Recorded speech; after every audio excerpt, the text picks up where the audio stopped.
23 de septiembre, San Pío de Pietrelcina. Lectura del Santo Evangelio según San Lucas. En aquel tiempo, habiendo convocado Jesús a los 12, les dio poder y autoridad sobre toda clase de demonios y para curar enfermedades. Luego los envió a proclamar el reino de Dios y a curar a los enfermos, diciéndoles: No llevéis nada para el camino, ni bastón, ni alforja, ni pan, ni dinero. Tampoco tengáis 2 túnicas cada uno. Quedaos en la casa donde entréis hasta que os vayáis de aquel sitio. Y si alguno no os recibe, a salir de aquel pueblo, sacudíos el polvo de los pies, como testimonio contra ellos.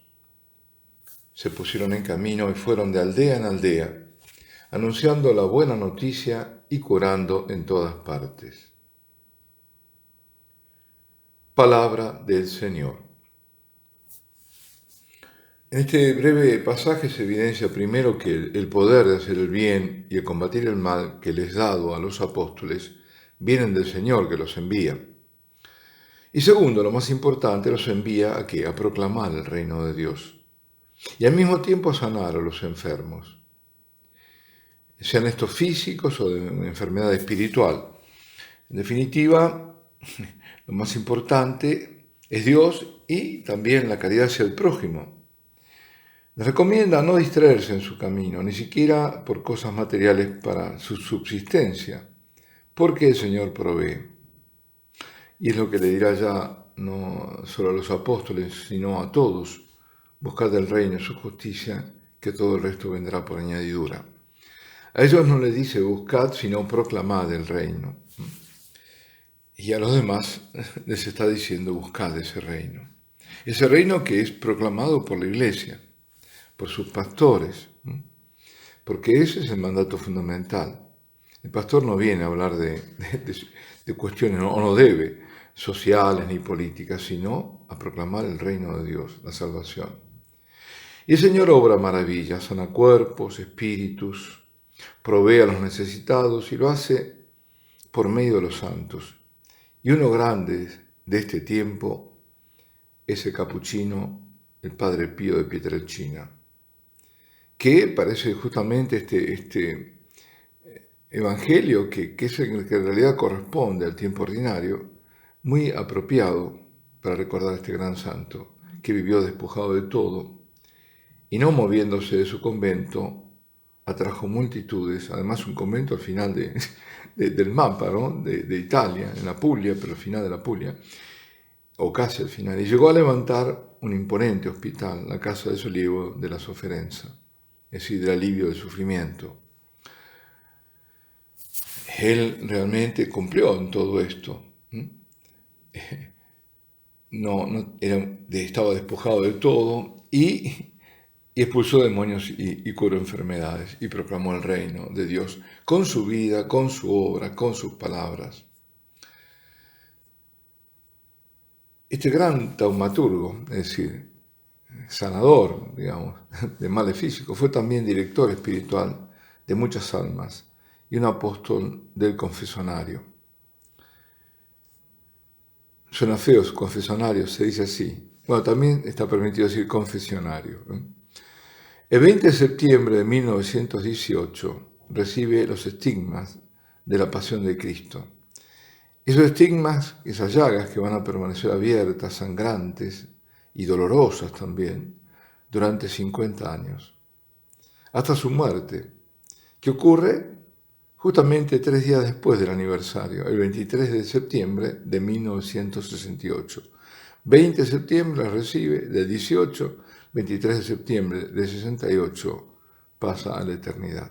Y en ese momento desaparecen totalmente. Bueno, la devoción a este gran santo se extiende por todo el mundo y por todas partes de grupos de oración del Padre Pío. El santo nace en Pietrelcina, provincia de Benevento, el 25 de mayo de 1887. Sus padres, Gracio, Giuseppa, eran campesinos, pobres campesinos, pero muy, muy devotos. Es decir, que él va recibiendo, va mamando también la fe desde muy pequeño. Se rezaba en familia el rosario todas las noches en la casa, y todos reunidos además, y en un clima de gran devoción, de gran confianza a Dios y a la Virgen. Lo sobrenatural irrumpe temprano en la vida de Francesco. Ese era el nombre de bautismo, ¿no? En el bautismo, Francesco, porque ya de pequeño tiene frecuentes visitas de Jesús y de María, pero no solo, también de ángeles y también de demonios. Pero él pensaba que esto le ocurría a todos y por eso no decía nada. Entra en el convento de capuchinos con 16 años y ahí toma el nombre de Fray Pío de Pietrelcina, o tomará el nombre, sí. Corre el año 1903, es decir, estamos a comienzo del siglo XX. En 1910 es ordenado sacerdote, pero tiene una salud muy, muy mala, es muy floja, tanto que varias veces lo mandan a Pietrelcina, a la casa de los padres, porque el clima era más benigno donde estaba el convento, que no era todavía San Giovanni Rotondo. Y se enferma tanto de los pulmones que los médicos le dan poca vida. A la enfermedad se le suman las vejaciones demoníacas, lo castiga en la carne el demonio, y nunca lo dejan en paz. Con casi 30 años los superiores lo transfieren a San Giovanni Rotondo. Ahora sí estamos en San Giovanni Rotondo, que es la zona del Gargano, del Monte Gargano, cerca, no muy lejos de Monte Sant'Angelo, donde apareció el arcángel San Miguel en el 490 y algo, 93 creo que fue por primera vez. Bueno, va ahí en San Giovanni Rotondo, al convento Santa María delle Grazie, donde será conocido por todo el mundo. Hasta él llegan hombres y mujeres de toda Italia y después de todo el mundo. Y ahí, en ese convento, él se pasaba 14 a 16 horas confesando. No veía el sol, después a dormir, ¿no es cierto?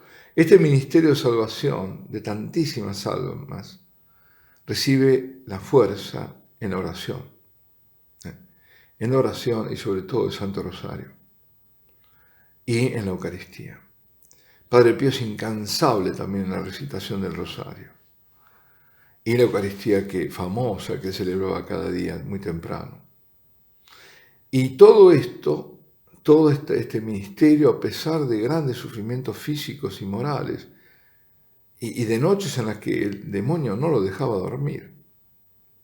El 20 de septiembre, es decir, lo único que lo sostenía era la gracia, porque si no, con la debilidad así física y todo esto, bueno, es para sucumbir.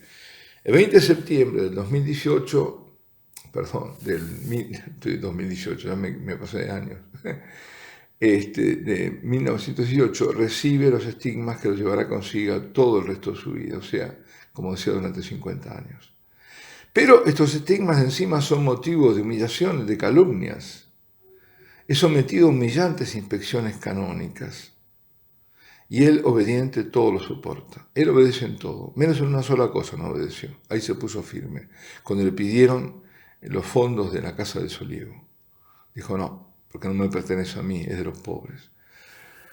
Bueno, llega a ser suspendido a divinis, es decir, no puede ejercer su sacerdocio, a raíz de acusaciones calumniosas, y solo después de algunos años, restituido a su ministerio sacerdotal. ¿Qué no pasó y sufrió el Padre Pío? En la puerta de su celda había un cartel con una frase de San Bernardo, y ahí está la clave, ¿no? María es toda la razón de mi esperanza.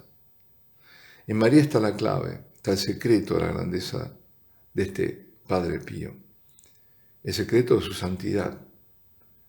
Y es a ella que en mayo, el mes de María, le dedica la Casa Soliego de la Sofferenza, que es una de las estructuras sanitarias hoy más cualificadas en Italia y a nivel internacional. Pasan 70.000 pacientes por año. Posee aparatos modernísimos, está vinculado con los principales institutos de investigación en el mundo. Bueno, yo sé que muchos de los que están oyendo pertenecen a grupos de oración del Padre Pío, son muchísimos en todo el mundo.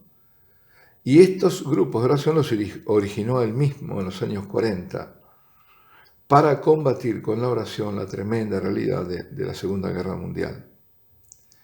Y estos se han difundido por todo el mundo y son más de 200.000.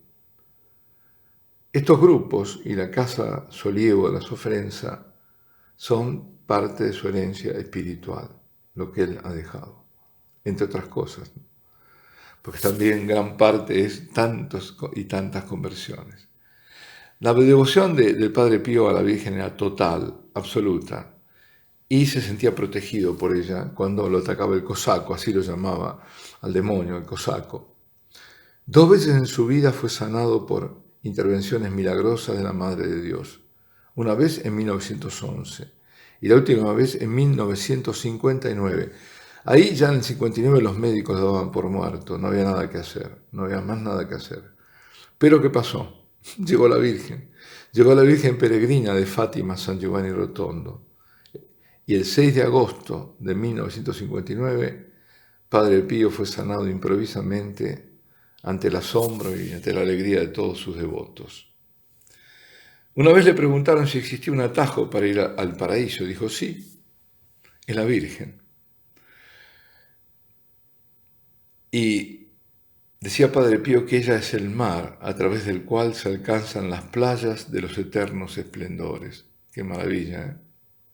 También he sabido que muchos eran sus hijos espirituales y a todos los exhortaba a recitar el rosario y imitar a la Virgen en las virtudes de todos los días, como la humildad, la paciencia, el silencio, la pureza, la caridad. Y decía, querría tener una voz tan potente, tan fuerte, como para invitar a los pecadores de todo el mundo a amar a la Virgen. Siempre se lo veía con el rosario en mano, siempre. Lo recitaba incesantemente, sobre todo durante la noche. Y decía también, esta oración es nuestra fe, el sostén de nuestra esperanza, la explosión de nuestra caridad. El legado espiritual al fin de su vida fue, amad a la Virgen y hacedla amar, recitad siempre el rosario. Creo que esto me vincula especialmente al Padre Pío. Ahora se conoce mucho más acerca de su estrecho vínculo con las apariciones de Garabandal. En el curso de las apariciones al comienzo Padre Pío había enviado una carta sin firma, pero con sello de la oficina de San Giovanni Rotondo, en el que decía que el día que le escribía se le había aparecido a la Santísima Virgen, diciéndole a las niñas diciéndole que transmitiera que ella se les estaba apareciendo a las niñas en Garabandal, pero que no creerían en las apariciones suyas en esa aldea cántabra, pero que cuando creyeran sería tarde. Tremendo, ¿eh? Está hablando para este tiempo, ¿eh? Y Conchita, que la había recibido, le pregunta luego en éxtasis a la Santísima Virgen quién había escrito esa carta, de dónde venía, y la Virgen le dijo que el autor era el Padre Pío. También se sabe, bueno, debo decir otra cosa, que esa carta la ha publicado Pueblo de María, así que hay más sobre eso, lo que quieran saber pueden verlo, voy a ver si yo también lo puedo enviar de nuevo. También se sabe de la visita de Conchita a San Giovanni Rotondo, el mismo año en que fallecería el santo, y que estuvo con él pese a que en esa época no recibía visitas. Incluso ella había ido, dicen, esto es anecdótico, que eso sí lo sé, lo sabemos, que fue con la princesa Cecilia de Borbón y Parma. Y le dijeron, estaba la princesa para verlo. Dijo, bueno, más tarde, después, no sé. Y dice, y está Conchita. Dijo, ¿Conchita de Garabandal? Sí, bueno, que venga inmediatamente. Eso fue lo que dijo el Padre Pío, así se cuenta, ¿no? Y ahí la recibió, ella no sabía bien quién era Padre Pío, era jovencita. Y le mostró una cruz que había besado a la Virgen, y él la sostuvo la mano de Conchita con esa cruz, una cruz creo que de bronce, y la retuvo así un largo rato con los ojos cerrados, un largo rato, sin decir nada, evidentemente orando, ¿no? Bueno, en esa época él además no recibía visitas, fue el mismo año en que falleció, ¿no? Conchita conserva además, entre las reliquias del Padre Pío, tiene varias, el sudario que cubrió su rostro y que el padre se lo había legado a la vidente, a Conchita. También se conoce el caso de Joe Mangino, el apóstol de Garabandal de Estados Unidos, quien llegó por primera vez a esa aldea, a Garabandal, porque el Padre Pío le había asegurado que allí se aparecía la Santísima Virgen. Así que vemos una gran conexión. Bueno, todo en la vida del Padre Pío fue extraordinario, todo. Hay relatos maravillosos de su vida y muchos, pero muchísimos libros escritos. Yo recomiendo uno en particular, excelente. Para mí, bueno, yo no lo leí todos, pero no creo que sea superable, el de Antonio Socci. Se llama El secreto del Padre Pío. El secreto del Padre Pío, pero está en español, fue publicado en español, como El secreto del Padre Pío. Y famosa la frase, ¿no?, del Padre Pío, dice, cuando dijo, haré más ruido de muerto que de vivo. Tremendo, ¿no? Parece que Dios se ha complacido en un tiempo en que impera la tecnología, darnos un santo con prodigios propios de la Edad Media. Es como que se divierte.